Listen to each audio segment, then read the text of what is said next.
Mesdames et messieurs, bonjour à tous et merci de nous rejoindre pour cette première convocation de la semaine du tribunal de l'actualité. Ce rendez-vous sont donc jugés les faits majeurs de l'actualité entre approbation et condamnation, confirmation, vérité, dénégation, parce que tout simplement nul n'a le droit de condamner qui que ce soit, quoi que ce soit, sans un jugement conséquent. Et c'est tout un plaisir de vous retrouver pour cet instant-là. On vous partage déjà pour cette première journée de la semaine une pensée de Gustave Le Bon qui dit ceci: un dictateur n'est qu'une fiction. Son pouvoir se dissémine en réalité entre de nombreux sous-dictateurs anonymes et irresponsables dont la tyrannie et la corruption deviennent bientôt insupportables. Bonne méditation en cette journée du 12 octobre 2020. Première convocation du tribunal, c'est tout un plaisir. L'équipe est réunie. Je suis Lukman Sanfo. Je dis bonjour à Geoffrey Vaha et bonjour à Ben Abougma. Bonjour Président Sanfo, bonjour Juge Vaha, bonjour Madame, Monsieur. Bonjour Juge Bougma, bonjour Président, bonjour auditeurs et téléspectateurs. Merci à tous les deux d'être à cette émission en tant que juge au siège. Disons également bonjour à l'équipe de réalisation, celle à la radio et puis celle qui nous réalise aussi à la télé True TV.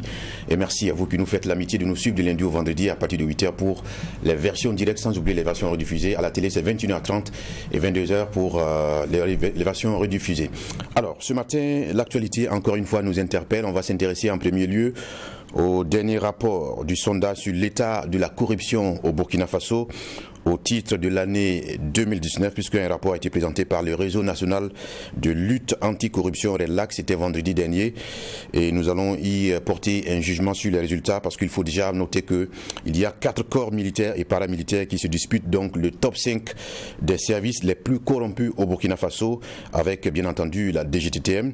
Il s'agit de la police municipale, la douane, la police nationale, la gendarmerie et toutes des institutions, et sans oublier aussi la justice qui occupe la 9e place, elle aussi qui est chargée de veiller au respect des lois.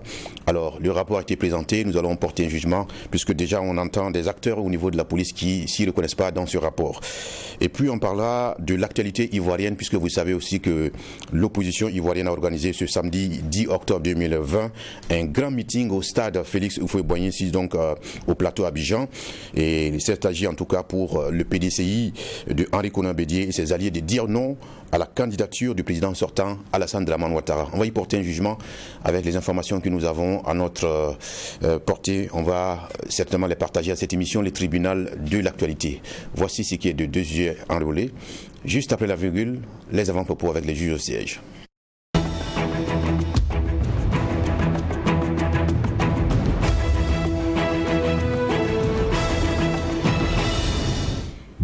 Avant donc de nous prononcer sur les sujets annoncés, un regard libre des juges au siège. Commençons par Ben Abougma. Merci Président. 2 avant-propos. Nous avions reçu la semaine dernière un représentant, donc le secrétaire permanent de l'UCRB, parce que souvent je me trompe, je dis URCB. C'est URCB, oui. Voilà, donc qui était là. L'UCRB. Ouais, l'UCRB, l'Union des chauffeurs routiers de Burkina. Oui, l'UCRB. Et donc, à travers son secrétaire permanent qui était là et qui parlait de comment est-ce que le Burkina Faso jonglait sur le fret. Il y avait un mouvement d'humeur d'ailleurs qui avait été suspendu parce qu'il y avait des négociations qui se déroulaient. Donc, vendredi dernier, le ministre Vincent Dabilou des Transports a pris un arrêté comment on appelle ça, qui consacre la gestion du fret maintenant au niveau de...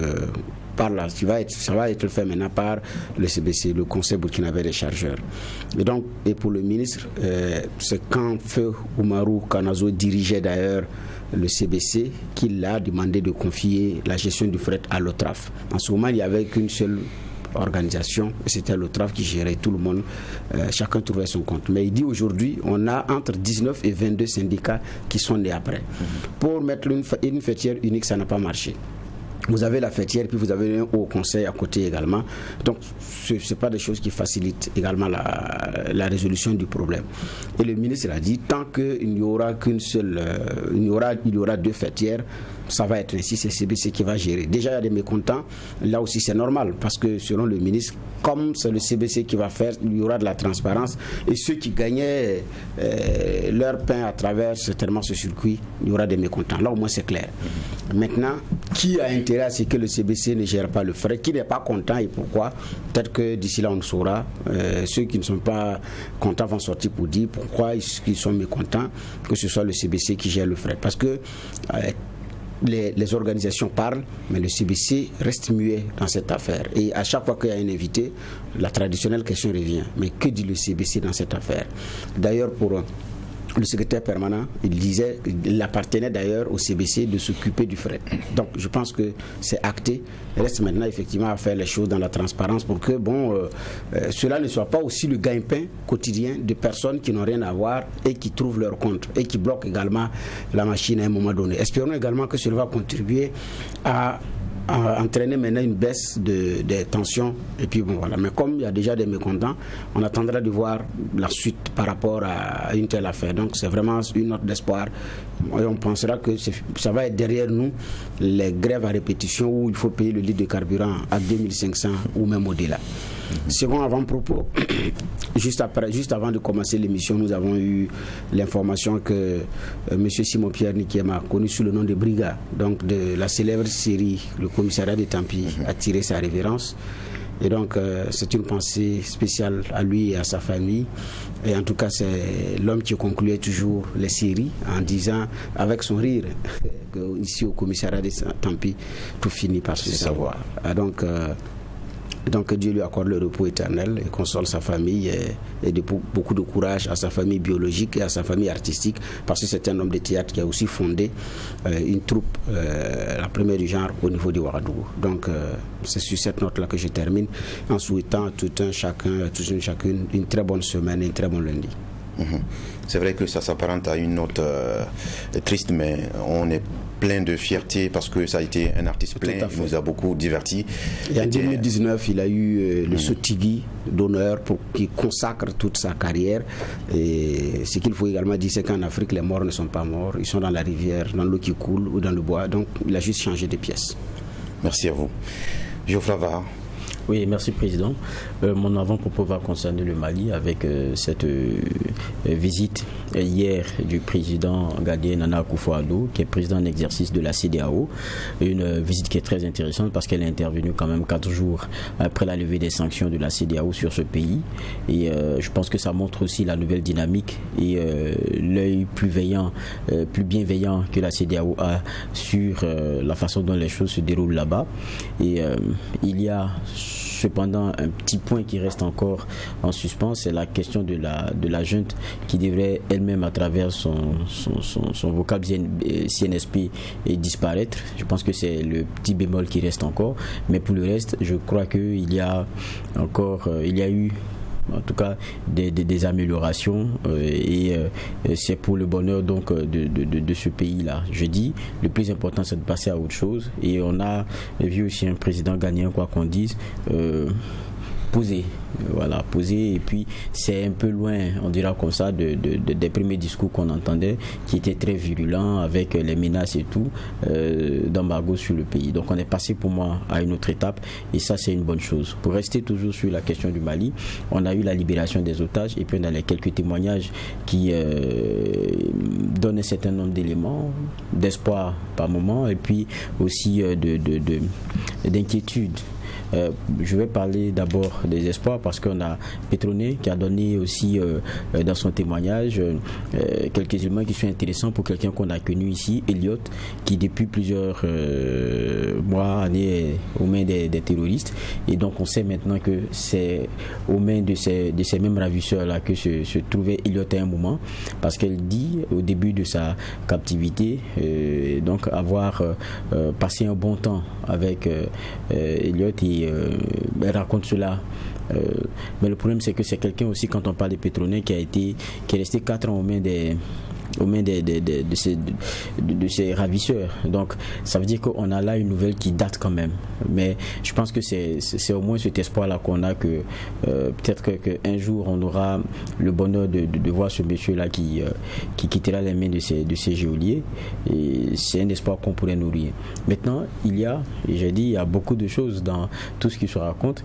Il y a qu'au fond aussi, avec certains témoignages recoupés, on se rend compte qu'il n'y a pas seulement eu de libération d'otages et de part et d'autre en termes d'échange, mais il y a eu de la monnaie en espèces sonnantes et trébuchantes qui a dû être déposée. Et l'on parle aussi même de festins organisé par les rebelles, je ne sais pas si c'est ce week-end-là, pour, on dira, la bonne affaire qu'ils ont eu à faire, qu'ils ont eu à sceller avec les forces, avec les autorités maliennes, ou on dira aussi d'autres intermédiaires, parce qu'ils ont pu libérer beaucoup des leurs et ils ont pu engranger aussi au passage de l'argent. Maintenant, comment est-ce que cela pourra revenir comme impact encore dans la lourde lutte contre ce terrorisme-là? Est-ce que ce n'est pas des personnes qui se sont vues renforcer en moyens humains et financiers à travers ce type d'échange-là? C'est sûr. Maintenant, je dis toujours que quand on se met peut-être à la place des parents de victimes ou de personnes qui ont fait l'objet de rapt, on a peut-être une lecture qui est tout autre. Mais c'est d'autres personnes aussi qui seront enlevées et c'est d'autres personnes aussi qui verront leurs parents tomber sous les tirs assassins de ces messieurs, ou bien au détour d'un passage sur une mine ou voilà, un engin explosif qui a été construit de façon artisanale. Et quand derrière vous vous rendez compte que c'est peut-être l'un des experts en la matière qu'on a arrêté, qu'on a relaxé, ça vaut aussi sa lecture. Donc d'une façon ou d'une autre, il y aura du bonheur, du regret, mais c'est comme une lutte et qui nous met dans un cercle vicieux, et les décisions doivent souvent être prises en ne regardant pas un certain nombre de choses. C'est aussi ce que je pense. Et sous d'autres cieux, on a peut-être droit à certaines discussions, mais on a moins de... Parce que on a près de 200 personnes qui ont été libérées, je pense que c'est pas rien. Il faut le dire de façon très claire, ce n'est vraiment pas rien. Et pour toute la sous-région, il reste à craindre encore parce que c'est pas des petits messieurs qui avaient été arrêtés, et il faut craindre pour la suite. Il faut se préparer, puisque c'est en connaissance de cause qu'ils ont été libérés. Je crois que la mesure qui reste en même temps aujourd'hui, c'est de savoir comment contenir la force qui viendra, la force de feu, parce qu'elle s'est régaillardie. Et quelqu'un aurait aussi dit que si on avait demandé le mot des populations en termes de référendum, c'est pas sûr que ce soit ce choix-là qui allait être fait. Oui, mais bon, quand on voit aussi les craintes qui sont partagées par les populations maliennes, ça il faut le comprendre. Ça c'est une donnée à prendre en compte. D'accord. Merci à tous les deux pour ce regard sur l'actualité en termes d'avant-propos. On va maintenant porter un jugement sur les sujets annoncés. D'abord, le rapport 2019 sur l'état de la corruption dans notre pays, le Burkina Faso, qui est publié chaque année par le Réseau national de lutte anticorruption RENLAC. Et le dernier rapport donc a été présenté vendredi dernier à la presse burkinabé et internationale, va-t-on dire. Et en tout cas, la question a été donc, l'occasion a été donnée aux acteurs du RENLAC de donner ce qui est de la spécificité de cette édition 2019. On apprend qu'il n'y a pas grand bouleversement, il n'y a pas de grand changement. Il faut simplement dire que il y a des inversions, selon les termes même du secrétaire exécutif du RENLAC, Sagado Nakanabo, qui dit qu'il y a des inversions, peut-être le premier qui devient deuxième, le deuxième qui devient troisième, sinon il n'y a pas grand changement. Alors, mais déjà, ce qui est du top 5, il faut savoir que c'est la police municipale qui occupe le premier rang.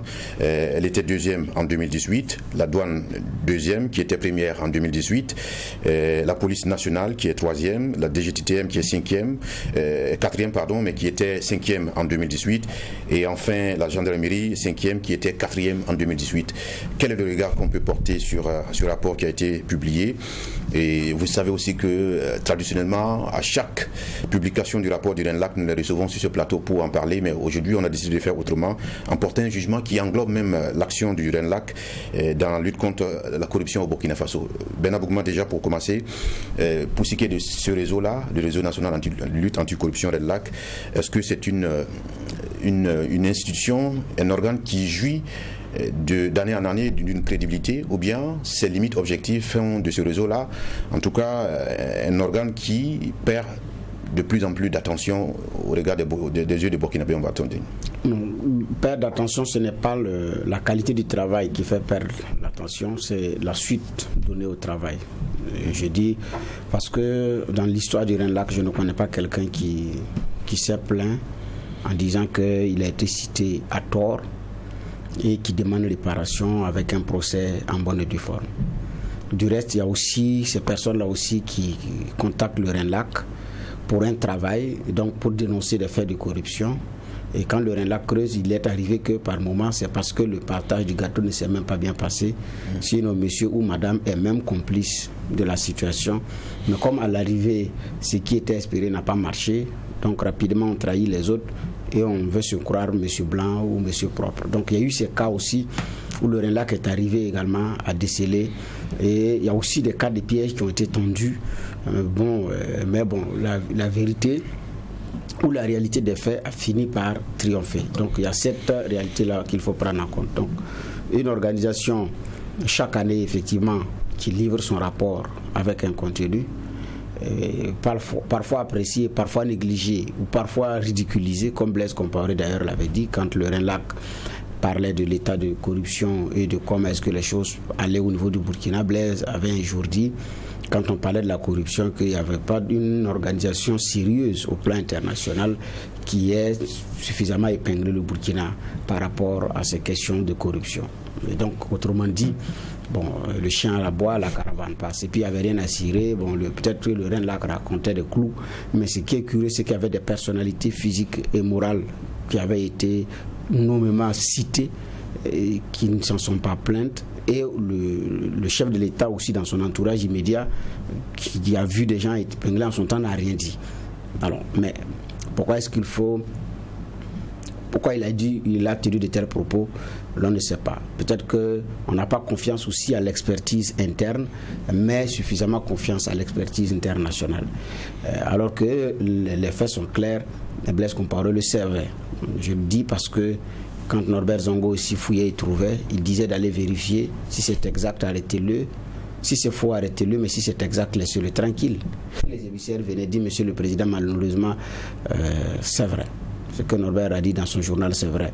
Et il y a même mieux qu'il sait qu'il n'a pas dit. Donc, ça veut dire qu'au sommet de l'État, les uns et les autres étaient au courant. C'est vrai qu'on dira le régime a changé, mais ça n'a été que des remplacements. Parce que certains sont revenus à d'autres postes, comme d'ailleurs le dit le rapport du RENLAC, c'est juste des changements de positionnement, comme dans un jeu de dames ou je ne sais pas moi. Donc il y en a qui ont juste changé de position pour toujours rester dans le même système. Donc c'est des gens aussi qui savent de quoi il s'agit et de quoi est-ce que ça retourne. Mais pourquoi est-ce qu'il y a la procédure? Pour terminer avec maintenant l'accueil de l'opinion qui est maintenant un accueil froid. Ce matin, j'écoutais d'ailleurs l'émission interactive de Watt FM. Il y a un auditeur qui a dit, est-ce qu'à la fin, c'est pas mieux d'arrêter? Parce que c'est des ressources mobilisées pour produire des rapports. Et puis, la suite, on la connaît. Et il disait d'ailleurs que si on dit qu'il y a une vieille dans un village qui pratique l'excision, à la minute près, elle serait mise aux arrêts. Mais, là, ici, ça bouge moins. Donc, finalement, ça finit par amuser la galerie, mais là aussi c'est normal parce que ce sont des Burkinabés qui tendent le billet.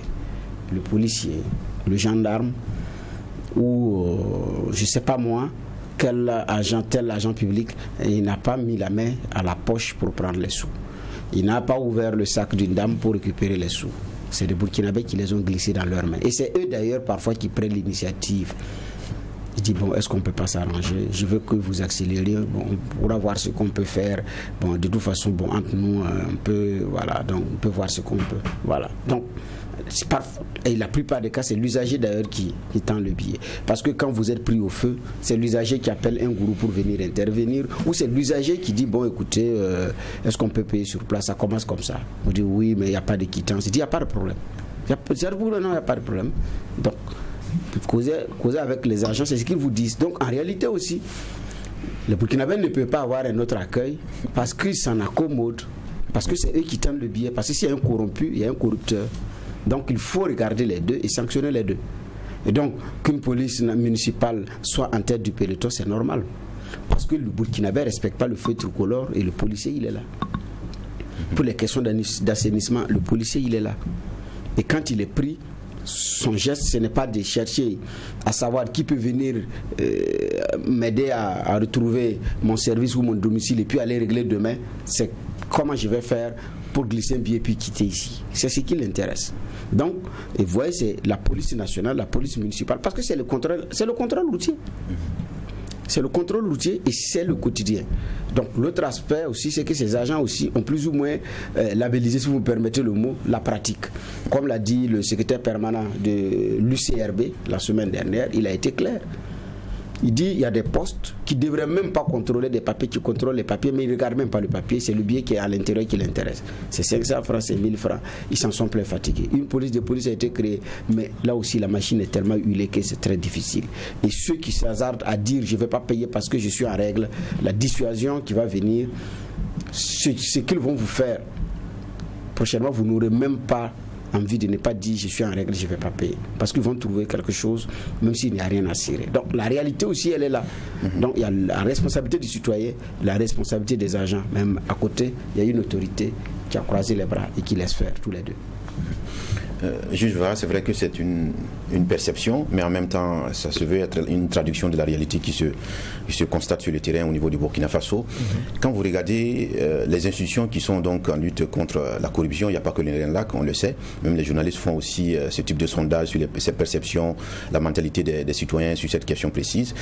Est-ce que vous sentez réellement qu'au-delà des actions menées par des organes, des organisations comme le RENLAC, il y a un intérêt même pour les populations de s'intéresser véritablement à une lutte pour assainir le climat, on va dire la vie commune au Burkina Faso, pour lutter contre la corruption? Est-ce que vous sentez l'implication, l'intérêt des populations, un changement de mentalité, une dynamique de changement, va-t-on dire?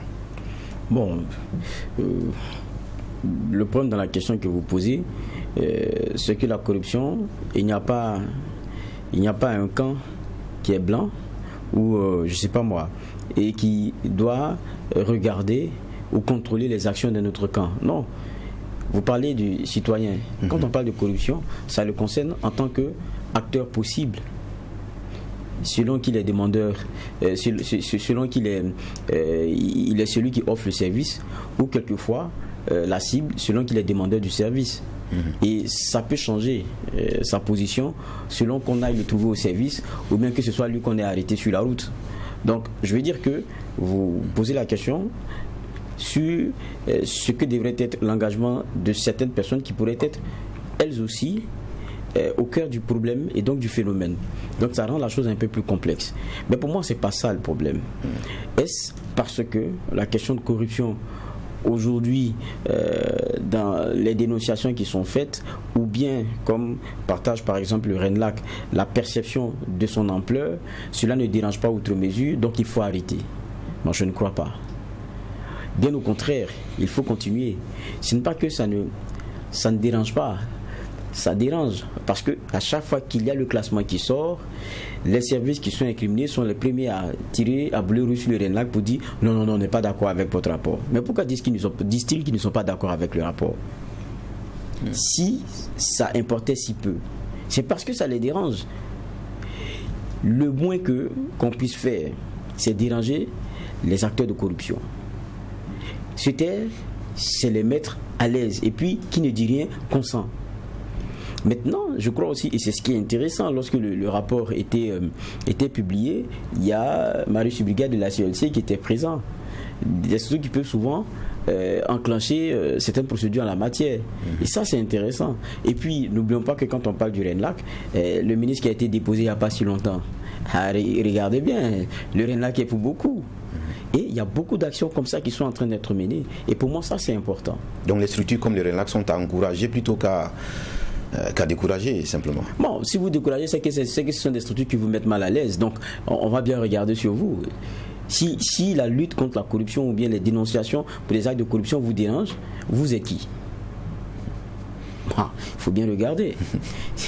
ça tombe sous la logique.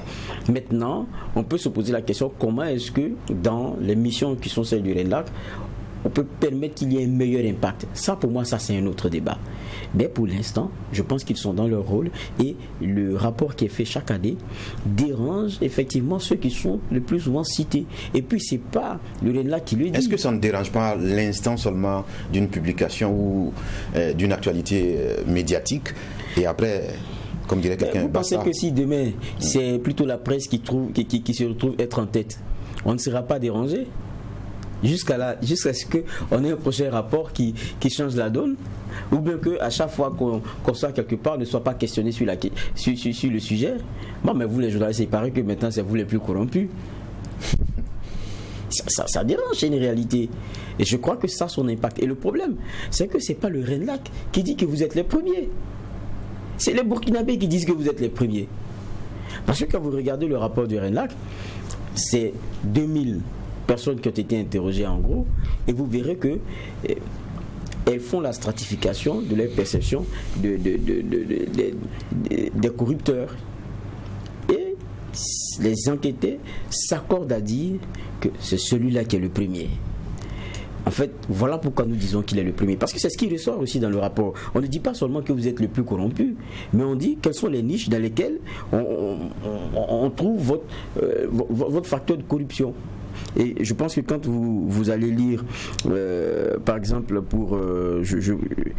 quand on parle de la police nationale, par exemple, 3e du classement, pour les contrôles d'identité et de documents sur les routes, mais aussi l'établissement des cartes nationales d'identité burkinabé. Donc, c'est identifier les niches où il y a la facilité pour l'agent de prendre à côté. C'est bien identifié. Quand vous allez, après on parle de la direction générale des transports terrestres et maritimes, et puis la gendarmerie, et respectivement dans le cadre du retrait, du renouvellement des documents et l'examen du permis de conduire d'une part, et d'autre part pour les opérations de contrôle sur les taxes routiers et les opérations de police judiciaire. Est-ce qu'on n'a pas reçu ici un acteur des transports qui nous a dit la même chose sur les routes? Vous voulez qu'on dise quoi? C'est bon que les Burkinabés aient des canaux par lesquels ils disent voilà pour nous les plus corrompus de la République, et qu'on le dise sur la place publique. C'est un genre de comment dire cela, c'est un genre de note. Vous savez, les gens sont tous aussi contents quand on a, par exemple, après chaque année, il y a les performances des établissements publics de l'État. On dit tel secteur, c'est lui qui a produit tant et ça représente tant du produit intérieur brut, c'est eux les bons élèves, voilà ceux qui ont apporté ceci. On est content. C'est comme ça aussi sur certaines choses, sur certains aspects, lorsque vous êtes le mouton noir, qu'on vous dise que c'est vous. Et demain, je pense aussi que ce n'est pas pour moi une insulte.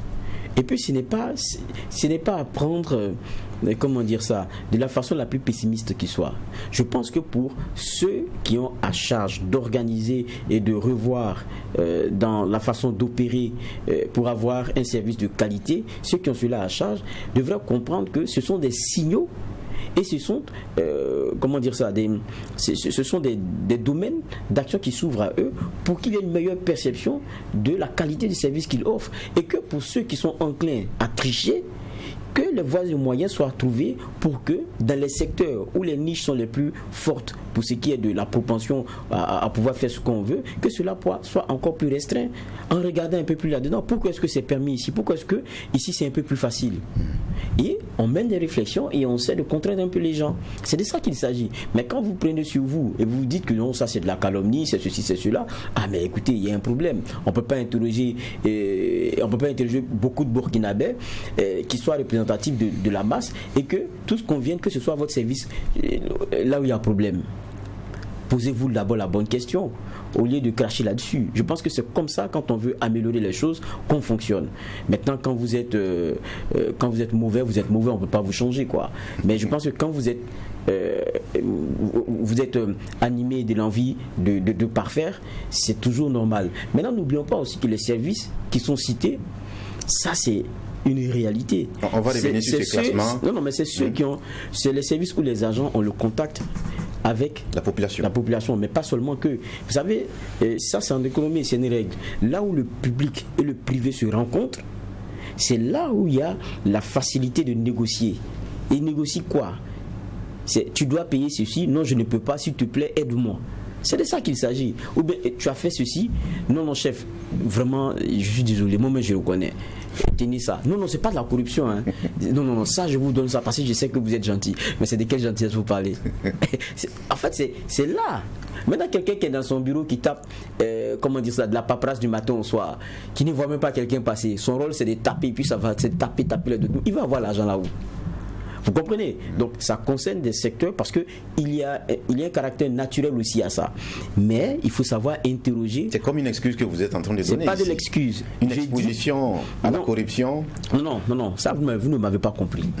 J'ai dit, on n'a pas tous la même exposition de par le boulot qu'on fait à comment on appelle ça, à la capacité ou à la possibilité, voilà, c'est plutôt le terme, à la possibilité d'être exposé à un acte de corruption. On n'est pas par l'emploi qu'on fait exposé de la même manière. Il faudrait que ça aussi on le comprenne.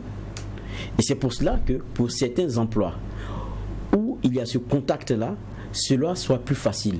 Mais cela n'excuse pas qu'il y ait cette propension à tricher, à frauder, à être corrompu ou à corrompre.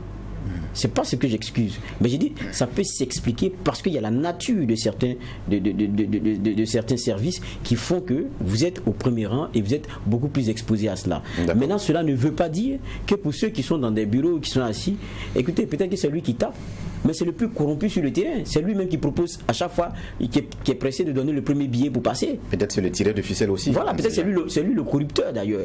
Il est plus bon dans la corruption qu'autre chose. Bernard, toujours dans ce rapport, on apprend que 75% des Burkinabés estiment que cette corruption est de plus en plus perceptible et fréquente au niveau des différentes sphères du Burkina Faso. Est-ce que quand on sait qu'il y a une mentalité qui dit quand vous arrivez dans un village et que tout le monde marche sur la tête, il faut aussi marcher sur la tête, est-ce que s'il y a jusqu'à 75% qui perçoivent la corruption bien présente et bien dynamique au niveau de la société, est-ce que ce n'est pas une crainte à exprimer parce que ces personnes aussi pourraient se retrouver être disposées à la corruption comme Geoffroy a essayé de le décrire tout à l'heure? Oui, en fait, il y a... Si j'embouche en partie la trompette de Geoffroy, vous direz que je suis en train de justifier ou d'expliquer les faits. Mais il y a une réalité socio-culturelle qui est là. Et pour certains, dès qu'il y a un service qui est rendu, il faut être reconnaissant. Et cette reconnaissance, c'est un geste. C'est ancré. Il faut aller dans les localités reculées pour voir ça. Avec les agents de santé, avec le personnel éducatif. Pour eux, c'est normal. Je suis venu inscrire l'enfant à l'école, j'apporte un poulet pour le mettre parce qu'il a accepté de prendre. Le directeur a accepté de prendre l'enfant, donc il faut lui donner un poulet. C'est une reconnaissance, ce n'est pas de la corruption, ni active, ni passive. Il faut aller dire à cette personne âgée là que ce n'est pas bon et c'est un problème. Je sais de quoi je parle parce que c'est des choses que j'ai vécues dans ces villages-là. Donc, c'est très difficile déjà. Donc, au niveau de la perception, qu'est-ce que la corruption, qu'est-ce que ne l'est pas? Au niveau même des citoyens, c'est très compliqué. Donc pour certains, dès qu'il y a un geste qui est rendu, il faut faire un geste de reconnaissance parce que on dit que vous êtes bien éduqué. Parce que vous dites, mais la personne est payée pour faire son travail. Il dit, mais ça fait quoi si je lui donne quelque chose? Vous dites, non, il met ça dans le lot de la reconnaissance. Et parce que pour eux, il n'y a aucun service qui doit être rendu sans un retour. Donc il y a ce problème-là qui est là. Et donc certains même partent. L'affaire est réglée en bonne et due forme. Mais il tient à ajouter quelque chose pour l'argent. Ou on lui dit, non, le timbre fait 200 pour la légalisation. Bon, vous avez... les timbres sont à côté parce que dans certaines localités, le timbre est juste à côté, c'est 200. Et bon, 2 timbres, il dit, bon, vous gardez la monnaie. On dit, non. Il dit, non. Il y a cette réalité aussi qui est là. Donc, il y a d'abord la perception, les réalités socio-culturelles. Mais en même temps, l'exemple qui n'est pas donné de là-haut. Si déjà, au niveau de là-haut, il y avait un exemple en termes de gestion rigoureuse des cas de malversation, on n'en serait pas là. Si on avait commencé à déposer des gros bonnets à la MACO et que des gens viennent répondre pour faire de corruption, de détournement, de destination de fonds, de détournement, en ce moment-là, les choses allaient comme les gens voient. Mais il y a des cas, un exemple, non? Lesquels cas? Il y a le cas Bouddha, il y a le cas de l'ancien directeur général du CIAO, etc. Le cas Bouddha, c'est d'abord un travail du RENLAC, et puis d'abord l'affaire n'est pas encore jugée, donc il y a une présomption d'innocence. Il n'est pas encore reconnu coupable, ils sont au stade de... Voilà. Donc il bénéficie d'une permission, mais pour le moment, il a une présomption d'innocence. Ce n'est pas encore bouclé. Donc les responsabilités ne sont pas encore clairement situées. Donc, il y a cette réalité qui est là. Mais il y a des cas de malversation avérés qui ont été dénoncés. La justice en est saisie et puis c'est fini. On n'en entend plus parler. D'autres cas, rien. Il y a eu l'affaire au niveau de la magistrature Là aussi, c'est resté. Voilà. Plusieurs infrastructures, on a vu comment les choses se sont passées. Rien. Donc, cette réalité fait que pour le citoyen, c'est normal. Mais si en haut, chacun répondait clairement de ses faits et ses gestes, même quand vous dites que c'est pour la reconnaissance, il dit il ne veut pas. Ne me crée pas de problème. Parce que ça commence par, comme ça et puis ça devient. Il y en a, quand il finit de rendre le service, il dit bon, vous prenez ça pour aller prendre un poulet pour madame, vous allez être dénoncé pour tentative de corruption passive. Parce qu'il y a la corruption active et il y a la corruption passive. Vous allez être dénoncé. Donc, parce que dans le temps, c'était ça. Au niveau de l'administration, vous ne rêvez même pas. Même après, vous rendez service à quelqu'un qui revient quelque temps même après et qui dit que c'est un geste de reconnaissance, c'est un problème. Ne me crée pas de problème. Je ne fais pas. Garde ton argent, disparaît devant moi. Sauf s'il insiste. Il n'y a pas d'insistance qui va. On vous dit, si vous vous amusez, j'appelle tout de suite. Vous bougez là. Il va faire du bruit. Ses collègues vont venir dire, écoute, il y a quel problème? C'est eux-mêmes qui vont appeler qui de droit pour vous envoyer où vous devez aller. Aujourd'hui, il n'y a pas ça. Mais entre nous, est-ce qu'il existe encore ce type de Burkinabé suffisamment intègre et propre pour refuser une tentative de corruption? Ah non, là, il y en a. Il y en a. Rare, oui, mais il y en a. L'aîné Alexandre, le grand Rwanda, disait qu'il connaît un qui, même quand il revient, le reste des frais d'émission, monsieur donne. Il ne garde pas. C'est pourquoi il est parti pour la mission. S'il y a un reliquat, il justifie tout et puis il verse le reliquat. Il a refusé de citer le nom. Mais il dit il y en a. Il y en a également qui refusent. Vous n'allez même pas rêver. Vous ne rêvez pas le faire. Donc, cette réalité, il y a des Burkinabés aussi. Maintenant, en réalité, en général, on parle plus de moutons noirs et on a l'impression que tout est comme ça. Sinon, même dans les rangs de la police, il y en a qui sont réglo. Dans la police municipale, il y en a qui sont réglo. Et ces personnes-là, les postes où on manipule l'argent, ils ne vont pas les envoyer parce qu'ils vont créer des problèmes aux autres. Lui, là, il va nous créer des problèmes. C'est mieux de le changer de poste. Et puis, on vous mute. Il va se prendre pour Sankara. Donc, vous allez être muté parce que vous allez créer des problèmes puisque vous refusez de prendre. Quand ils prennent, ils reviennent faire le partage du butin, vous dites que vous ne voulez pas. Alors, c'est celui qui dit qu'il ne veut pas là qui va dénoncer. Et donc, écoutez, il va nous créer des problèmes. Vous allez aller dans un endroit où vous ne voyez pas de l'argent passer et puis c'est bon pour tout le monde. Pour venir au contrôle routier en circulation, c'était un combat. Ah oui, donc il y a cette réalité aussi qui est là. Donc, mais il y a une autorité qui doit sévir et des Burkinabés aussi qui doivent se discipliner et qui doivent aussi dire ça commence par moi, ça ne passera pas aussi par moi. Mais tant qu'on ne sera pas à ce niveau-là, ça va être très compliqué. Mais je dis bien, l'exemple doit venir de là-haut. Parce que après tout, il y a des gens qui sont assis, il y a des hommes et des femmes qui dictent la politique nationale en matière de, qui déclinent la vision, qui tracent le chemin, qui disent aux uns aux autres, allons, prenons cette direction, mais à telle condition. Mais tant que ces messieurs et ces dames ne le diront pas, les gens vont croire que c'est normal. Et si chaque matin Burkinabé se réveille et entend que tel déjà a fait telle malversation, a été soupçonné et que les responsabilités ne sont pas situées, ne serait-ce que pour blanchir la personne. J'ai dit ne serait-ce que ça, on en sera là.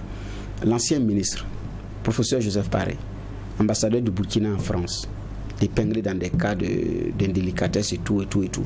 Monsieur a abandonné le poste pour venir répondre devant la justice. Jusqu'à présent, rien. Sauf si ça a été géré mais pas médiatisé. Donc il y a ce clair obscur là qui lui colle à la peau. Alors que peut-être qu'il n'a rien à se reprocher, mais c'est pas blanchi. Et puis vous voyez quelqu'un qui n'est pas à l'aise avec une situation, mais qu'est-ce que vous faites? Vous en accommodez difficilement. Il faut vider l'affaire. Il y a plein de dossiers comme ça. Ils ne sont pas vidés, certains sont classés sans suite, on passe à autre chose et puis bon voilà. Donc il y a un exemple au niveau de là-haut qui ne vient pas. Il y a une autorité qui ne suffit pas et donc les populations se disent que c'est normal. Donc ne dites pas à quelqu'un qui peut avoir la facilité de... Et dans des cas pareils, quand vous tendez le billet, vous avez même des problèmes. Vous dites, pourquoi vous avez donné l'argent? Non, c'est de con là. C'est pas possible. Donc, c'est comme maintenant si c'est un jeu qui est normal. Alors que non. Donc, Le rapport... Donc, vous l'avez dit, l'exemple doit venir d'en haut. Oui, tout à fait. Et d'ailleurs, le RENLAC même le dit que tout cela est accru parce que le gouvernement ne fait pas preuve d'exemplarité. Et justement, quand on pose la question à certains ministres, certains gouvernants ou certaines personnalités qui sont à des postes différents, à certains niveaux, elles disent toujours que j'ai toujours dit à mes collaborateurs que si quelqu'un se fait prendre en tout cas pour des faits de corruption et autres, il devra répondre de ses actes et tout. Donc il n'y aura pas de protection et quoi que ce soit. C'est la même chose quand on entend le chef d'État le dire.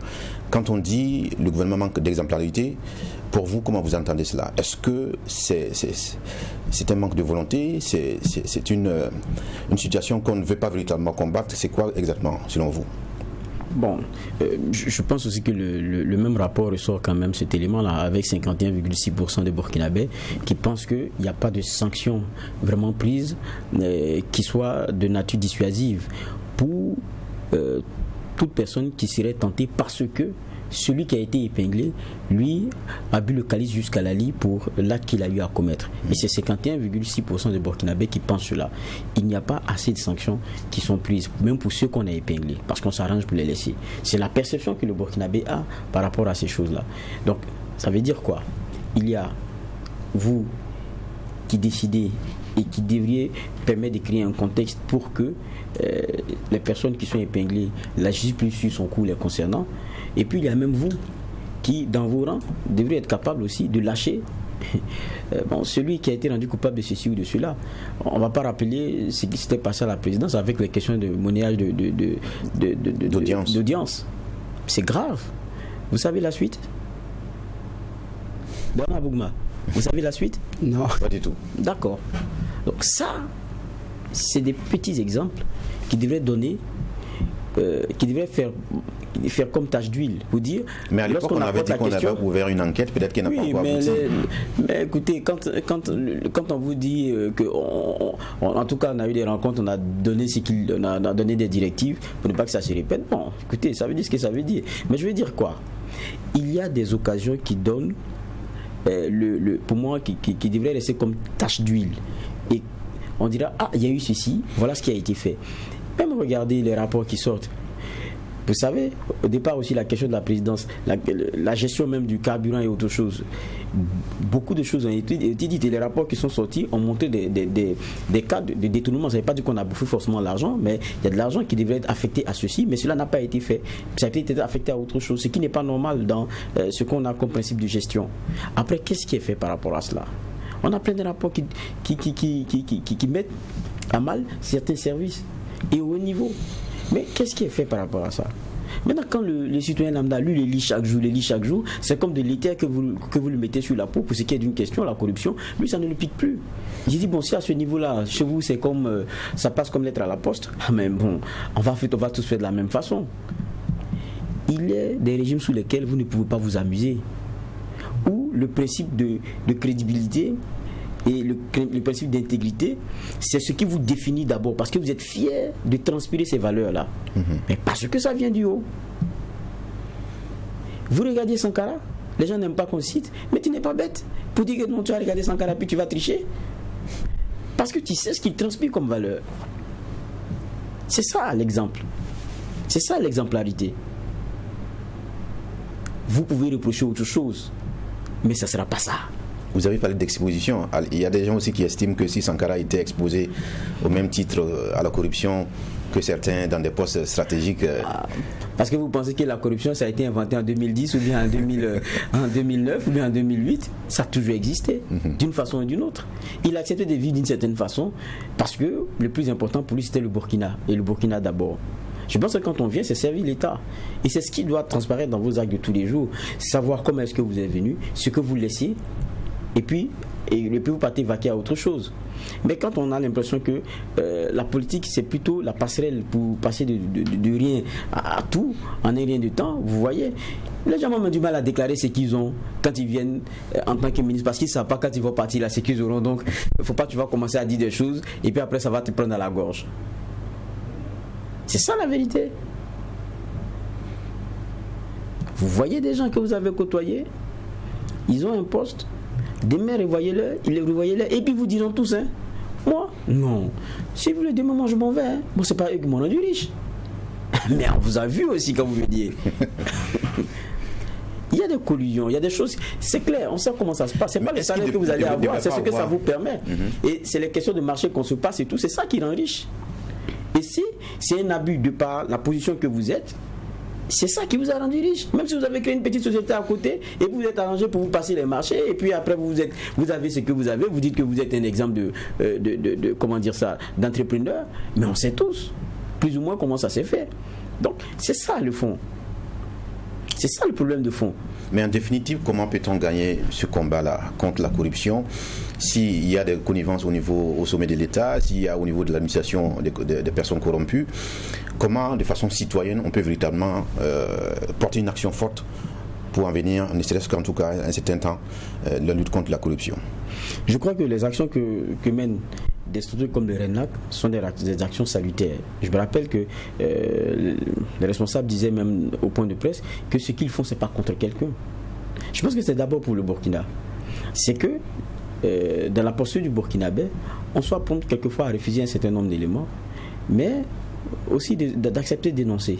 Je crois que ça, c'est très important. Maintenant, il y a la réalité aussi de nos textes qui souvent nous mettent un peu mal à l'aise par rapport à un certain nombre d'éléments. Je me rappelle que il n'y a pas longtemps, c'était Brigade qui était à un point de presse, eh bien c'était en tout cas un rendez-vous. Il a été interpellé sur les cadeaux qui sont faits notamment aux fonctionnaires, aux agents de l'État. Voilà, on va dire comme ça.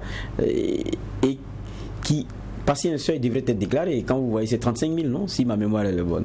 Et le journaliste disait qu'on voit quand ils font des tournées, des moutons qui sont offerts et tout. Et le gars a dit que lui-même n'a pas encore vu des animaux à cornes venir être exposés chez lui ou être déclarés chez lui. Mais est-ce que quelquefois c'est pas le texte qui pose problème? Vous allez quelque part, on vous donne, même si on vous donne 2-3 moutons, c'est le chef qui a donné. Vous dites quoi? On prend pas? Que non, la loi nous l'interdit, ou bien vous prenez, vous venez déclarer. Je ne sais pas comment ça va fonctionner, mais je vais dire qu'il y a certaines réalités. Mais je pense que ce sur quoi le RENAC met le doigt ici, c'est les petits billets qui sont pris au carrefour, les petits billets qui sont pris au détour, parce qu'on est venu, il y a un service, il y a une pièce d'identité à prendre, il y a ceci, il y a cela. C'est de cette corruption-là dont il est question avec le RENAC. Et c'est vrai que pour certaines autres qui font l'objet de débats souvent, notre tel ministre est trempé dans ceci, ça on en fait le débat à chaque fois. C'est à différents niveaux que le combat doit être mené. Maintenant, pour terminer, comme pour dire que il ne faudrait pas que les gens s'asseyent et se disent que il s'agit de tel service seulement, parce que tout le monde est d'une façon ou d'une autre contributeur selon son comportement à cette dynamique de corruption là. Regardez le RENAC dans son rapport, il parle de 2 enseignants. Il y a un, bon, ça c'est c'est des actions plutôt sur lesquelles le RENAC est. Quelqu'un qui touche ailleurs le triple de son salaire d'enseignant et qui ne va plus de l'autre côté, mais continue de percevoir aussi son salaire de la fonction publique. Je vous assure que c'était quelqu'un que vous connaissez. Ah, toi tu as fait comment? Tu es bien, donc tu as 4 salaires toi seul. Mais tu as 2 salaires, donc tu touches le triple là-bas. Et bien là-bas tu fais comment? Et non, je m'arrange. Ah, toi tu es bien. Il est envié. On envie le corrupteur. Le corrompu plutôt. Bon, le corrompu c'est la même chose. On l'envie. C'est ça la vérité aujourd'hui. Il y a une autre dame qui elle aussi depuis 3 ans elle va plus au service, c'est fini, mais elle est payée. Elle continue de percevoir son argent, tu es à la maison, tu es tranquille, tu as ton argent. Quelqu'un d'autre se dit, ah, mais comment toi tu as fait? Ah, tu es bien. C'est ça là qu'il faut combattre. C'est-à-dire envier la position de celui qui tire parti de cette corruption-là. Si on en vient à ce que les esprits se disent, non mais c'est pas normal, tu ne peux pas faire ça. C'est nous qui te payons. C'est l'argent de l'État, c'est nous qui contribuons. Si on se met dans cette réflexion, là les choses vont changer. Mais si c'est tu es bien, ah tu as fait comment? C'est-à-dire qu'il envie la corruption qui est en train d'être menée. D'accord. Bernard, peut-être une dernière phrase. On voit véritablement que la bête a la peau dure, mais il ne faut pas perdre espoir. Non, je ne perds pas espoir. Je me dis qu'un jour, des autorités s'assumeront et des Burkinabés se disciplineront. Puis c'est tout, parce que l'un ne va pas sans l'autre. Parce que ceux qui nous gouvernent sont aussi à notre flair. Donc, ils sont à notre image. Il y a cette réalité aussi qui est là. Bander les muscles contre la corruption. Et puis bon, voilà. Donc, il y a aussi l'exemple qui doit venir de là. Donc, vivement, on va y arriver. D'accord. Merci à tous les deux d'avoir donné votre lecture de ce rapport sur l'état de la corruption au Burkina Faso pour ce qui est de l'édition 2019. On va, en moins de 10 minutes, parler de la Côte d'Ivoire, l'actualité sociopolitique de ce pays. On sait que l'opposition politique a organisé samedi dernier un grand meeting donc, pour afficher son unité contre la candidature contestée du président Alassane Dramane Ouattara pour un 3e mandat le 31 octobre prochain. Alors on a pu voir en tout cas une opposition unifiée pour porter le message fort contre cette candidature-là. Le défi, c'était aussi la mobilisation. Geoffroy Var, vous avez pu voir les images. Et en termes de démonstration de force, que peut-on dire déjà? Non, c'est clair que l'enjeu majeur pour cet appel de l'opposition là, c'était bien la mobilisation. Je pense que ceux qui ont pu suivre nos sessions d'information depuis hier ont pu voir les images que nous proposait Yamba Cabré sur cette mobilisation qui a été quand même des plus fortes au stade Félicia et Félix Houphouët-Boigny. Et ce qu'il faut aussi faire remarquer, c'est qu'on a vu plusieurs images aussi qui ont été partagées et des témoignages d'actions qui ont été menées, et on dit pour ne pas que la majeure partie des personnes qui le voulaient puissent faire le déplacement au plateau. Il y a eu le plateau qui a été l'objet de comment dire ça, de plusieurs postes établis et avec des éléments de fouille pas possibles pour pouvoir y entrer. Et puis il y a eu aussi les cars qui étaient affrétés pour ceux qui voulaient donc être convoyés au stade Félix Houphouët-Boigny qui ont été attaqués. Et donc il y a eu en tout cas beaucoup de mouvements comme ça pour dissuader. Maintenant, dire que c'est organisé forcément par le parti au pouvoir, ça il faut chercher, il faut pouvoir le prouver. Ça peut être, parce qu'on connaît aussi la Côte d'Ivoire avec certaines expressions à un moment donné, ça peut être l'expression aussi de certains pros Alassane de façon esselée, on dira comme ça, et face à ceux qui ne comprennent pas en face et qui pour eux n'est rien d'autre qu'une dynamique de faire revivre beaucoup d'autres choses qu'ils ont bien voulu oublier aux Ivoiriens. Mais il y a cet enjeu-là qui était celui de la mobilisation qui je crois a été gagné par l'opposition. Maintenant pour moi ce n'était pas tout, seulement la question d'être mobilisé. Vous êtes mobilisé, oui, mais vous parlez de désobéissance civile et tout. Jusqu'à présent, on ne lit pas bien dans comment est-ce que ça va se faire et qu'est-ce qui sera vraiment fait. Et on se disait que peut-être qu'à ce rendez-vous-là, on aurait au moins le là de ce qui se présenterait de façon concrète sur le terrain. Mais ça, on n'a pas eu droit à cela. On a eu plutôt droit à des envolées lyriques et à des cris, à des chants et voilà. Mais c'était aussi ça le but d'abord, c'était de montrer qu'ils étaient forts par le nombre, et ça je pense qu'ils l'ont démontré. Effectivement, Bernard Boukman, on n'a pas vu de grosses annonces à l'occasion de ce meeting de l'opposition. Simplement annoncer que la dictature du RHDP sera vaincue et qu'on saisit aussi le secrétaire général de l'ONU pour qu'il se saisisse du dossier ivoirien pour la mise en place d'un organe électoral indépendant, crédible avant les élections. C'est sorti du propos du Sphinx de Daoukro. Est-ce qu'on peut déduire qu'il y a une possibilité qu'il puisse prendre part aux élections finalement? Cette question, je ne peux pas répondre parce qu'eux n'ont pas, pour le moment, dit officiellement qu'ils n'iront pas. Ils demandent, comme on appelle, 3 choses. Le retrait de la candidature d'Alassane Ouattara, la réforme de la commission électorale indépendante et la dissolution du Conseil constitutionnel. Ils disent que tant que ces 3 conditions ne sont pas réunies, il n'y aura pas d'élection. Mais ils ne disent pas nous n'irons pas aux élections. Il n'y aura pas d'élection parce qu'ils vont faire tout pour faire barrage. Donc l'opposition certainement est dans l'élaboration de sa stratégie pour contrer effectivement Alassane Ouattara. Parce que le contenu de la désobéissance civile n'est pas encore clairement exprimé. Les uns et les autres peinent à voir clair dans ce qu'ils ont mis comme on appelle ça, contenu. Ce qu'ils disent et qu'ils répètent, c'est désobéissance civile pacifique. Parce qu'effectivement, elle peut prendre 2 directions différentes. Donc il y a 2 schémas différents. Maintenant, la prochaine étape va être quoi? Meeting, marche meeting ou meeting tout simplement.